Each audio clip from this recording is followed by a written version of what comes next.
आलोकमय सृष्टि है, ऐसी ही सृष्टि है। सब बाग बगीचे, सब फल फ्रूट सदाबहार हैं, लेकिन वो बहुत सुंदर और बहुत स्वादिष्ट।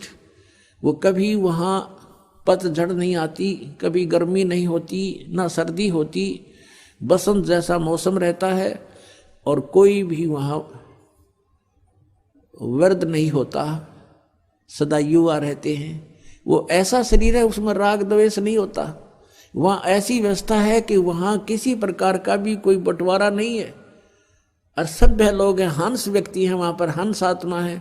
वो एक दूसरे को दुखी नहीं कर सकते, भगवान से डरने वाले हैं, और सबको कोई अभाव ही नहीं है। जैसे आप यहाँ आ रहे हो, ये रिहर्सल आपके लिए कि ऐसा है वो सतलोक। ये तो पृथ्वी लोक के ऊपर एक हम चाहते हुए भी पूरा सुविधा नहीं बना पा रहे हैं, लेकिन ऐसा है जैसे ये बरवाला आश्रम है, आप इसमें आ गए हो, आप परमात्मा के बच्चे हो, ये दास नौकर है उस परम पिता का, और आपके लिए उसने जो भी हमें दिया है उसके लिए हम आपकी हर सुविधा का ख्याल रखते हैं, ध्यान रखते हैं कि परमात्मा के बच्चों को कोई दिक्कत ना हो। तो यहाँ आपको बिछे बिछाए मैट मिल रहे, बना बनाया भोजन, सर्दी है रजाई तैयार करवा रखी। तो यहाँ आने के बाद अगर आप फिर भी कोई किसी बात पर बकवाद करते हो, तो यहाँ से क्यों बैठ गया, तूने ऐसा क्यों कर दिया, तो वहाँ से ऐसे उठा लाया, तो इस तरह की तो ये तुम्हारी अपनी नेचर है, जो तुम कहीं भी जालो उड़ाइए बकवाद करोगे ही करोगे। नहीं तो यहाँ कोई आपस में द्वेष करने का गुंजाइश नहीं है। एक जैसा सबको आहार मिलता है, एक जैसा बिछौना मिलता है, और फिर भी कोई कहता है वो फिर बकवाद अपनी है। मान ले आप अपना बेड लगा रखे, आपका बिस्तर है, और किसी का अनजान अपने में पैर भी टिक गया, तो एक तो न्यों कहे प्राण मर ले है, तूने क्या कर दिया, एक न्यों कहे भाई ध्यान से ध्यान करियो, देख छोटे गंदे पैर थे, मेरा कप भी खराब हो गया, और वो भी न्यों कह दी गलती होगी। तो यहाँ एक तो ये तो हंस आत्मा होती हैं जो थोड़े बहुत कष्ट को भी सहन कर लें, दूसरे ने दुखी ना करें। तो जो सतलोक जाएंगे उनके अंदर ये नेचर पहले बनाया जाता है कि वो छोटी छोटी बातों में बकवाद करना छोड़ दें, एक दूसरे से प्यार रखें, एक दूसरे के दुख में दुखी हों। तो वही आत्मा वहाँ पहुँच पाती है। जिनमें राग द्वेष है, एटबट की बकवाद भरी है, वो वहाँ कैसे जाएगा? वहाँ तो हंस आत्माएं हैं, और फिर वो शरीर दूसरा होता है। यहाँ तो ऐसा है जैसे अच्छी आत्मा है कोई, और बहुत ही अच्छी नम्र आत्मा है। कभी कभी बीपी हाई हो जाए, वो भी गलत बोल जाता है, तो कर्म बिगड़ गए उसके। तो वहाँ ऐसा नहीं है, वहाँ शरीर बिल्कुल ऐसा है कि उसमें कोई भी किसी प्रकार का पुर्जा कभी डिफेक्टिव नहीं होता, और तेज पुंज से बना शरीर है, या तो 5 तत्वों से बना है, वह केवल एक प्रकाश तत्व से बना हुआ शरीर है। अपना आत्मा हमारा समझ में नहीं आती, क्योंकि हम परमात्मा की परिभाषा से बिल्कुल अपरिचित हैं। इब जैसे ये शरीर है आपका, ये कितना सुंदर है, और इस 5 तत्वों से बना है। ये 5 तत्व कौन कौन से हैं? मिट्टी, जल, वायु, अग्नि और आकाश। इसमें कितने दिखाई दे आपको? नहीं दिखता। और किस तरह उसी पदार्थ को किस तरह घुमा फिरा के शरीर बनवाया मालिक ने, उसका किस तरह उन सब को एकत्रित करके और किस तरह फैक्ट्री में डालकर कैसे बनवा दिया। माता पिता का सहयोग किया, उन्होंने खाना खाया, 5 तत्वों का है सारा बना हुआ, उससे फिर क्या मटेरियल बनाया और उससे फिर शरीर बनवा दिया। ऐसे ही वहां जाने के बाद जो शरीर वहां मिलेगा वो शुक्रम कायम है सनाविरम, और ऐसा ही भगवान का है शुक्रम कायम। शुक्र माने माता पिता के बीज से न बनी हुई वो काया नहीं है, वहां की उससे बनी हुई काया नहीं है, वो अकायम है, शुक्रम अकायम। ऐसा नावीरम, उसमें नाड़ी नूड़ी नहीं है, नाड़ी नहीं है तो ब्लड प्रेशर आप पे ना हो। तो वहां हर तरह की सुविधा सुख है। वहां जाने के बाद फिर कोई राग द्वेष नहीं होता, और वहां फिर भी कोई बकवाद करता उसको फिर ये सजा है, फिर यहाँ पटकने पड़ते हैं। तो अब हम वहाँ जाने के बाद गलती नहीं कर सकते। जैसे कई भक्तों के मन में ये आ जाती है, नए नए जो आते हैं शंकाएं पैदा करते हैं कि यदि हम वहाँ चले गए जहाँ से हम आए हैं, और उनको ये भी मालूम हो गया कि हम क्यों आए हैं, क्योंकि वहाँ हमने भगवान से आस्था उठा के एक इस काल में लगा ली थी, तो हम इसके साथ आ गए।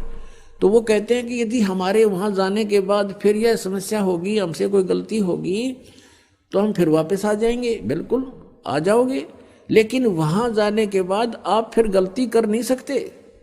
क्यों नहीं कर सकते? क्योंकि आप यहाँ के कष्टों से परिचित रहोगे। अब जैसे कोई व्यक्ति जा रहा है रास्ते में और आगे उसने देखा कि उस रास्ते में तो बहुत भयंकर गड्ढे हैं, जंगल है, वन है, और वहाँ चोर उचक्के लोग रहते हैं, सभ्य व्यक्ति नहीं है, और किसी कारण से गलती से उस रास्ते कभी चला गया, उसने वो भी कष्ट उठाने पड़े, वो गड्ढों में से भी गाड़ी निकाली, आगे चोर उचक्के मिल गए, उनको पीटा भी, उनका धन भी लूट लिया, सभ्य व्यवहार भी नहीं किया। क्या वो व्यक्ति उस रास्ते फिर जा सकते? भूलकर सपने में भी ना जा सकते। तो हम वहाँ जाने के बाद ऐसा समझ जाएंगे कि वहाँ कैसे लोग हैं और कैसा लोग है वो, हम सपने में भी ना हो यहाँ पर, और वहाँ गलती होगी ही नहीं, क्योंकि हम परिचित हो गए किन गलतियों के कारण हमने ये सजा मिली। तो प्रसंग चल रहा है कि हम सतलोक में जाएंगे जब हमें उस परम अक्षर ब्रह्म रूपी दरिया का पता लग जाएगा, तो यहाँ कोई नहीं रहेगा। फिर एक समस्या और आती है, जो तत्व ज्ञानहीन व्यक्ति है वो कहते हैं, जैसे हमारे भक्त पहले दास के साथ भी ऐसे बीता, समझाया करते थे किसी को, अपने मित्र को, रिश्तेदार को समझाने की चेष्टा करते थे, तो वो ये प्रश्न करते थे कि एक बात बता, यदि हम सभी यहाँ से चले गए सतलोक में तो पृथ्वी पर कौन रहेगा? हम बताओ, इतनी बुद्धि फेट हो रही है, ये पृथ्वी ने फूकेंगे हम, ये 9 ग्रह धक्के खान लग रहे, खाली पड़ेगी, अभी हड़ने जा पत्थर धक्के खाता, हमने के ठेका ले रखा है यहाँ जन्मने और मरने का, बिरान माटी करवाने का। जिनकी वृत्ति ही ऐसी है तो उसको तत्व ज्ञान तक पहुँचाने में समय लगता है, उस परमात्मा तक इसकी बुद्धि उठाने में कितना करेन भी फेल हो जाए, करेन भी ऐसी बुद्धि गाड़ दी जमीन में काल ना हमारी।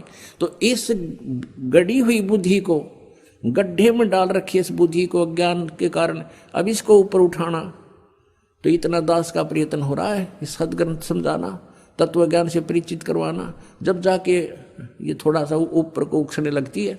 इतनी कंडम करके डाल रखी है न ज्ञानी ऋषि महर्षियों ने, बट्ठा बैठा रखा है इस मानव का। परमात्मा स्वयं आते हैं, इनके अज्ञान के कारण हम उनको पहचान नहीं पाते हैं, और जिस कारण से आज तक हम भटक रहे हैं। यहाँ कोई प्राणी सुखी नहीं है, सुखी है तो बता दो मुझे, आज कोई पृथ्वी पर हो तो, और आज सुखी है तो कल बिजली गिर जा। जैसे राजा महाराज राज्य देखे, मंत्री, मुख्यमंत्री, प्रधानमंत्री एक कर इसमें और खत्म हो जाते हैं, सारे सुख मान ले उनके पास थे, संसार जिनको सुख मानता है वैसे तो सुखी नहीं होते। फिर भी हम जिस सुख को सुख मान रहे हैं वो सुख भी ना रहा उनके पास, तो यहाँ कौन सुखी हो सकता है? सब मिलकर जागरूकता लाए, पाखंड और अंधविश्वास को जड़ से मिटाए। अंधश्रद्धा भक्ति मानव जीवन के लिए बेहद खतरनाक है। शिक्षित समाज से निवेदन है कि नकली और शास्त्र विरुद्ध साधना बताने वाले धर्म गुरुओं से बचे तथा नकली धर्म गुरु का विरोध करे। सभी धर्मों में पाखंडवाद चरम सीमा पर है। समाज को चाहिए कि गलत साधना बताने वाले धर्म गुरुओं का डटकर विरोध करे। पुस्तक अंधश्रद्धा भक्ति खतराए जान को पढ़े।